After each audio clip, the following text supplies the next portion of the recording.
Mr. President, on the Senate floor today, right now, are 6 bipartisan appropriations bills. 6 bills to keep America safe, bills to keep our government funded, government open, bills that the Senate Democrats have helped draft, bills that a majority of the House Democrats have voted for.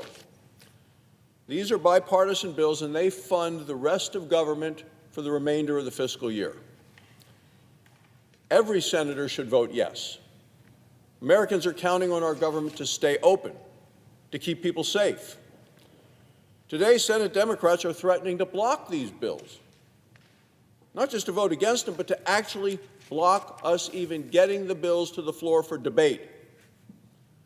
So once again, Democrats are threatening to shut down the government.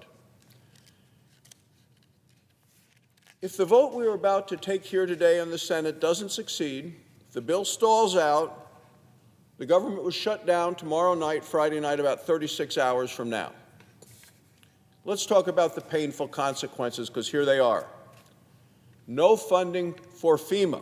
Now, that's the Federal Emergency Management Agency. It would be disastrous to shut down FEMA in the middle of a major winter storm. It's affecting half the country, and it appears that another storm is along the way. A shutdown would mean no paychecks for our troops, once again, no money for TSA agents or air traffic controllers. This is at the time the country is trying to get back on the move again.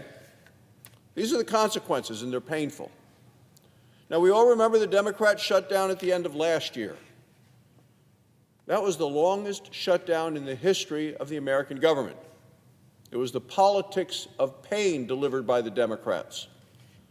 The last Democrat shutdown was about covering up the many failures of Obamacare. This Democrat shutdown would be about prioritizing illegal immigrants over American citizens. The Democrat shutdown does not change the immigration law, nor will it halt immigration law enforcement. Even Senate Democrats admit that publicly.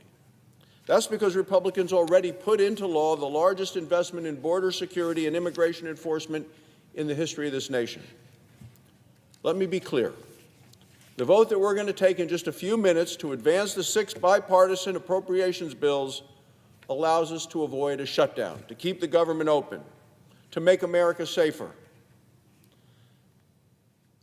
The bills that are on the floor fund disaster assistance through FEMA. They hire thousands of new air traffic controllers. They fund TSA agents, the Coast Guard, and our military. They give our troops a well-earned and well-deserved pay raise. They support housing assistance for vulnerable families. They improve roads, bridges, and ports across the nation. They upgrade our nation's outdated air traffic control system.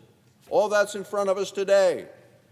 These bills are the product of the Senate working the way it was designed to work. They reflect months of bipartisan committee work and good faith negotiations. I applaud Senator Susan Collins of Maine. She is the chair of the Senate Appropriations Committee.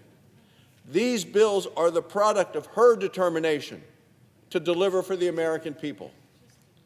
It's time for the Senate to vote yes, and every senator should vote yes to avert a painful shutdown. Republicans are going to keep working with Democrats to keep the government open. This nation deserves safety and security, not another government shutdown. Thank you, Mr. President. I yield the floor. Suggest the absence of a quorum.